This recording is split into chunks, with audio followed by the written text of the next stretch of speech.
Hello, and I am live now.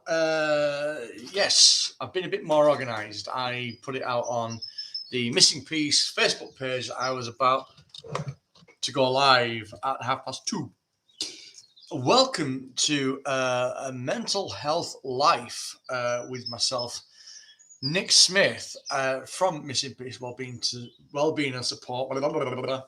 Now, I am coming to you live from here because I am here, and of course, I am live. Now, this video was inspired by somebody I was speaking to today about the topic of self harm. Now, I want to say from the outset that this may be, it's an activation warning. Some people say trigger warning.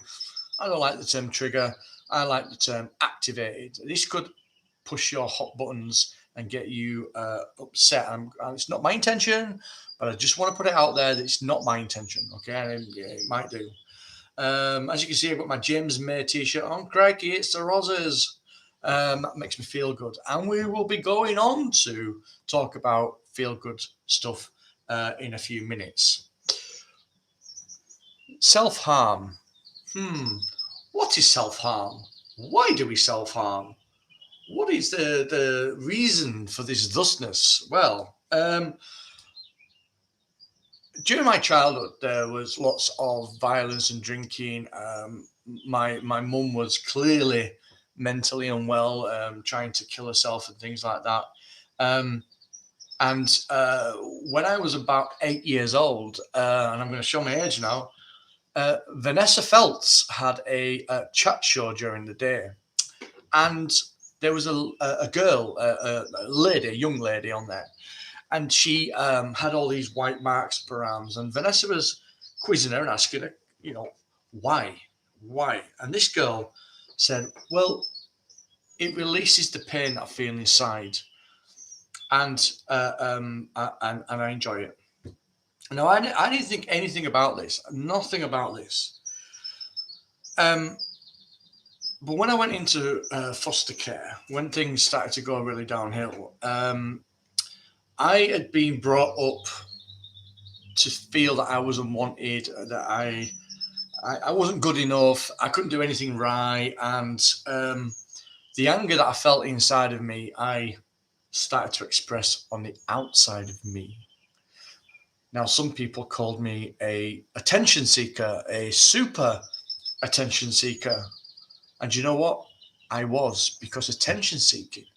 This is a problem at the moment with a lot of people that are self-harming, that I'm working with, that I have worked with, that I probably will work with, all different ages, all different types of people.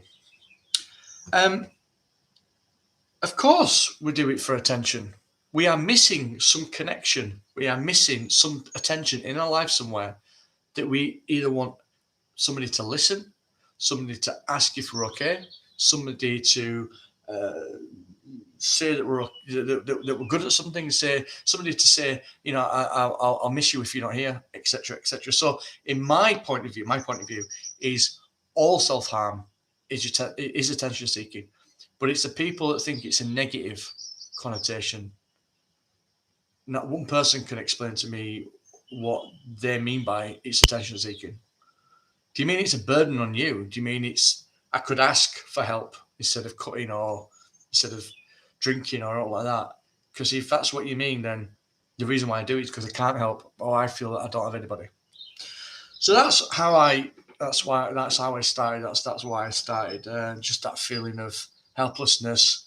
I was very unhappy, and people that self-harm generally are unhappy. They're missing something in their life, and they can't really either explain it, or they don't have anybody to explain to, and they just feel isolated. And I'll even go as far as to say that some people that say the young people doing it are doing it because other people are doing it. Again, why are they copying? Why do they must feel the need to connect to a group of people, or to connect to a way of being? So even if a young person or an adult is copying, it's a phase. They're just copying. They're just doing it because they're doing it. Well, even then, there is something missing, isn't there? There has to be something missing. Who would really want to harm themselves? And the only people I can think of is that there's some tattooists now that do scar tattoos. So, I mean, obviously, if you want a work of art on your back, then you would, get. Anyway, that's a whole different thing. So, my self-harm then eventually moved into suicidal thoughts and behaviors. Now, I'm not saying that all people that self-harm will go on to think about suicide, but it is very, very common. There's a high percentage of people who self-harm do then end up contemplating and thinking and practicing with suicidal thoughts and behaviors. I did. I wasn't successful. Well, because I'm here, and I'm glad I wasn't successful in trying to end my life. But I do. My main self-harm was to cut myself all over my body, smash glasses in my head and stab my scalp, drinking heavily, drugs, getting into fights, lashing out at people verbally and physically, hurting people that I loved and I wanted, I hurt them on purpose. These are not very nice things. I don't like the fact that I used to do them. But what I do like is that I don't do them anymore. And that's the main motivation for this video. Now, most people I know do self-harm in many, many ways. Now, self-harm is such a broad spectrum. Even down to a lot of people just think it's cutting themselves, or it's punching walls, or it's drinking, or it's taking drugs. Yes, I get that, but what if you spend money that you can't afford to pay back? When we do the retail therapy, I'll worry about the bill tomorrow. Well, we end up getting in debt. We end up having sleepless nights. We end up getting anxiety. It's all kind of self-harm. It's pulling hairs. You pull your eyelashes, you pull your eyebrows, pull hair out, biting, scratching, there's burning, there's putting yourself in potentially dangerous situations, etc., etc. So there's all driving fast, ignoring the speed limit, road rage. It's all a form. It's all kind of, we're doing these things to kind of release whatever's going on, this pent up frustration. And to a certain extent, I think I still self-harm, but not physically. I think I might miss an appointment because I know that I'm going to get cheesed off if I miss it, or I might snap at Emma because I want to feel bad. And I'm not perfect, and I still do that. But we talk about it. She kind of understands. I apologise, and I try and explain where I've been coming from and what's happened to get that. One of the things that somebody tried to do when I was younger was, well, I'm going to take all your blades away.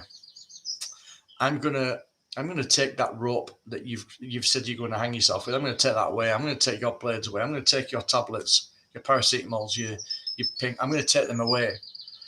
That was the worst thing that somebody could ever done, because I needed them for my control. I decided I was in control of. I've got that fresh blade. I have got that pack of ibuprofen, paracetamol. I've got that rope. I've got that belt. I'm in control of whether I use it or not. And no, the only time I ever really seriously harmed myself was somebody took the blades away and I found something to prove a point that if I wanted to do it, I would do it no matter what you say. So it's my control. And it's a lot of other people's control. And that's what we're talking about today. Control. People get scared. People quite rightly get fearful of, people having blades or having tablets and things. We get that. I get that. But there's an interesting story about somebody I know that was trying to stop smoking. And they had one cigarette in a packet under their bed. One cigarette. And they knew it was there. If they ever needed it, they could smoke it. It was there, but they didn't need it. It was there for about 4 months. I don't know how long it was, but it was more than 1 month. And their partner found the cigarette and smoked it. And so they thought, well, what's the point? And they just started smoking again. And they've been smoking ever since. And it's interesting, isn't it, that when we know there's something there, like I've got alcohol in my house, and I used to have a drink problem, but I've got alcohol because I know it's there if I need it. But when it's there, I don't need it. If it's not there, then I'll convince myself I need it, and then I go and buy it and drink it.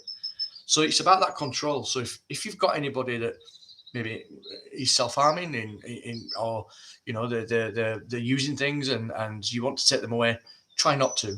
Have a conversation with them because it's their form of control. They're choosing not to use it. It is counterintuitive that I'm going to say that it's really hard to kind of grasp that and understand that, especially when it comes to parents. I work with parents whose young people are self-harming, and it's extremely difficult for them to grasp it. But and what I say is not gospel. It's not the truth. It's just my experiences and some other people's experiences that I work with. But what I've come to realize is that when I am activated through a traumatic experience, then not only do I remember that traumatic experience, not only do I have all the thoughts and feelings about being guilty and regret and what ifs, if I hadn't have been like that, what would have happened with this? But the old thought process is coming, like self-harm, suicide. So, for example, I was activated on Tuesday evening. I didn't really know how to process the activation because it was out of the blue, but it was quite a serious one. I'm not going to share it, but it's quite a serious activation. And my hot buttons had been really pressed. And I found myself sat really, really quietly on the settee. And I was thinking, it's okay, because if we drill a hole in the beam and we get a washing line, we'll hang ourselves and then it'll be easier because we'll just disappear. We won't have to worry about it. Now, I've developed the way of thinking, like a lot of other people have. That is just the thought. It's just part of my coping strategy. It's just I'm not in control of them thoughts and feelings coming back in, but I am in control of recognizing when they're there and then working through it. So all I did was I said, thank you for letting me know that this is really activating, but I'm not going to do anything with it. So when I say that I regularly self-harm on a daily basis, suicide a few times a week, nobody around me like freaks out or, oh, Nick, because what I've explained to them is that they are just thoughts. I know the thoughts and I've got no intention of acting on them. No intention. And Lily, who's just turned 17, she's my best friend. I mean, she's my best friend. I've got an older daughter that unfortunately I don't have any contact with, but I'm sure she'd be my best friend as well if we were connected. But Lily once asked me when she was little, when she found out about my self-harm, promise me you'll never do it again. And I said, no, I can't. What? I said, well, I can't promise you that I'll never do it again because I can't predict the future. But what I will do is I will promise you that I will try my best to not get into a state where I'm going to harm myself. And we pinky sweared and we promised. And yeah, I ain't self-harmed. So yeah, that's kind of. I don't want to go on for too long. I mean, I've already been on for 13 minutes. I didn't think that, but it's really important for me to recognise that they are thoughts, and I think it's a bit like in the movies when they go on a safari and they're camping out and they get all the cans and stuff on a string, so in case any animals like a big buffalo or a hippopotamus comes to the camp, then the cans rattle and you wake you up and then you've got a fighting chance of escaping or shooing them away. My thoughts are like the cans. When I feel that and when I think that, I think, oh, something's happening. I don't want to feel like this. Thank you for warning me. I'm going to do something pleasurable for myself. I'm going to have, I'm going to switch on the Xbox, or I'm going to wear my James May t-shirt that makes me feel good. I'm going to wear a nice watch. I'm going to doodle in my journal. Whatever. I'm going to look at photos of my daughter on my phone, but I use them as a warning sign. But ultimately, in my house, there's lots of alcohol. In my house, there's lots of sharp objects. And, Emma and Lily have to trust me, and I have to trust them to understand, and they have to trust me that I'm in control. I do on a daily basis heavily regret the state of my body with all the self-harm. And if I could go back, I'd probably not do it as much. But they're there, they're permanent. I can't change them. Now, sometimes when somebody comes to me and says, I self-harm, and I say, okay, they question why I don't say, oh, what are you doing there? You can't be doing that. You need to, give me your blade. I need to do a risk assessment, because at the end of the day, I don't live with that person. I'm not that person, but I understand what it's like to be in that situation where you are harming yourself. But for me, it's, they've opened up and they've said that they are doing it. And I say to them, I said, I can't tell you to stop doing it because I'm not you. But what I can tell you is that it upsets me that you are doing it, and it's not ideal, because you are going to live with the consequences. I do on a daily basis, live with the consequences. The relationships I've destroyed, the people I've destroyed, my criminal record, my scars, broken bones. But what I do is I feel very privileged in the fact that I'm still here and I'm able to do what I do. So I wanted to make this little video. Again, I've gone live, so I didn't script it. I hope it's made sense. Can't quite remember everything I've talked about. I've got a few notes as well. But yeah, if you or anybody you know or that are self-harming in any ways, even if you're not sure whether it is self-harm, or even if you're concerned about their mental health well-being and their actions and behaviours, please drop us a line. Our mobile number is on our Facebook page. Send us a Facebook message. Drop me a comment here. Go on the website, www.missingpeace.org.uk. Telephone number is 07711271596, or email us at missingpeacews@gmail.com. And we'll do our best to support you. And there are lots of people out there supporting us, supporting lots of different types of people. So if you are self-harming, I understand maybe that you are. I'm not going to tell you to stop because I can't. I'm not you. But I'm going to tell you that I'm really upset, and please, let's work something else out. Let's work a plan out as to how are we going to take control of this, because I'm in control of mine and I am super proud. In fact, the only time I self-harm is when I might shout at Emma. I might ignore her. I might not want to talk to her, and it makes me feel bad. Hence, it's a self-harm thing. Sabotage things. Self-sabotage and a self-fulfilling prophecy is such a powerful thing. It's so destroying if you let it win. But we can get through it. And I know that if a certain person watching this is not going to be very happy about me saying this, but if I can get to grips and cope with life's ups and downs, considering what I've been through, and I can sleep well at night, and I can take control of my self-harm behaviors, then if I can, you too can. Thank you for tuning in, and I'll post another live video as and when something comes up. If you've got anything that you want to ask me or anything that you want me to do on here, then please drop me a line, drop me a comment, please like and subscribe, and ta-ta for now. Thank you.